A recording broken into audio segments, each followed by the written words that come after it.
ინგლისურის არტიკლები ნერვებს გიშლის და ფიქრობ, რომ რთულია? მოდი გავარკვიოთ. აი ეს წიგნი ზოგ შემთხვევაში შეიძლება იყოს a book, ზოგში the book. ახლა როდის რომელი? დავუშვათ მე ვარ რაღაც წიგნის ყიდვის ხასიათზე და მივდივარ მაღაზიაში. არ მაქვს ჯერ გადაწყვეტილი, როგორი წიგნი უნდა ვიყიდო. რა სახის უნდა იყოს ეს წიგნი და გიზიარებ ხა ამ ამბავს.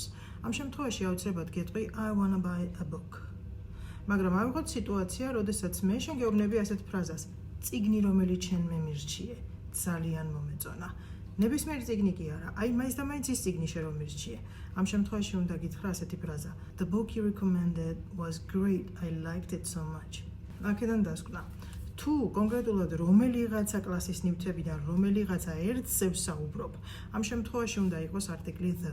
მაგრამ თუ კონკრეტიკა არ არის და ზოგადად ვლაპარაკობ რაღაც არსებით სახელზე, ამ შემთხვევაში უნდა გამოვიყენო არტიკლი am.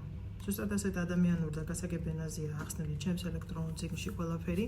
აქ არის სალაპარაკო ინგლისურის და გრამატიკაც ერთობლიობაში, თანაც ახლა ფასტაკლება გვაქვს და სულ რაღაც 22 ლარად შეგიძლია შეიძინო. წარმატებებს გისურვებთ, მოიწერე და მალე შევხვდებით.